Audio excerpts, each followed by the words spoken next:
Okay, so this morning I was in court, not for me, for our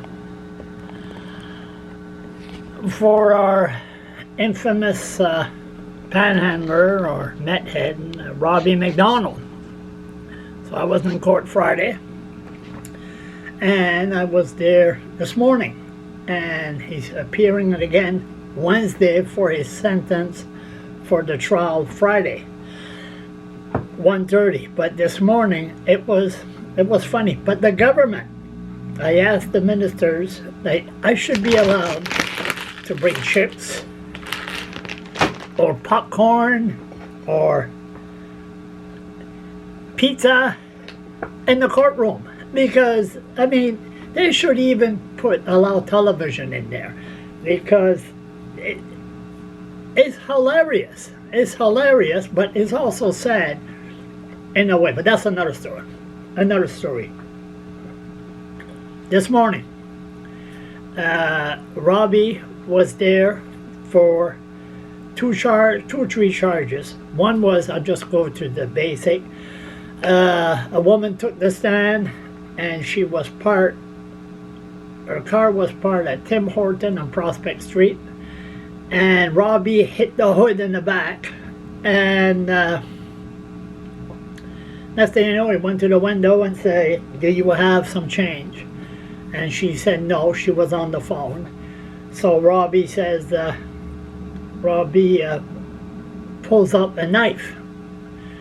Anyway, her son, 15-year-old son, was inside, and she was terrified that her son might get hurt. So her son hopped in the car, and then they left. Then she phoned 911. The police arrived. They arrested him for pulling a knife. So in court this morning, Robbie never took the stand like last Friday. When I arrived there, I was in the wrong courtroom. They sent me the wrong courtroom again. Next time I'll make sure. And there was Robbie with 2 or 3 sheriffs around him. They took a break. And me and DOG arrive, and then DOG starts sniffing his father.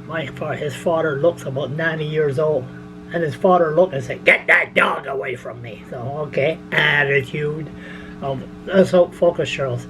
So, anyway, he kept on interfering in the trial from the prisoner's dock. He was handcuffed, and he started telling a sheriff that the sheriff said that he's going to kill me. He started going after the sheriff. So it kept on. It's cold in there. I had to put my little hoodie in the back. So turn around. The funny part was, okay, so again, his lawyer, they must pay him thousands of dollars. They took a break, and you could hear Robbie screaming and hollering at his lawyer in the room. And so they resumed the trial. So then his lawyer tried to calm him down. And then they said he wanted him to be acquitted. So the judge said, Judge Cameron Gunn, which I'm not a fan of Cameron Gunn, because Cameron Gunn sent the special team of prosecutors after me. Okay, focus, Charles. So turned around and says, okay, I reserve decision. So he looked at the people that schedules the trials and everything, and by mistake they said July 26th. Robbie immediately, July 26th. Anyway, hold it. So then they said June. Then he still got mad. He thought he was leaving now. So there was nobody in the courthouse. Even his father never stayed for the whole thing. He just left. And so when the judge left, Robbie didn't want to go. Robbie starts screaming and hollering at his lawyer. He says, "Why are you smirking at me for?" And he started telling his lawyer off, scream after his lawyer, and he was no fucking good, and blah, blah, blah. Then more sheriff showed up.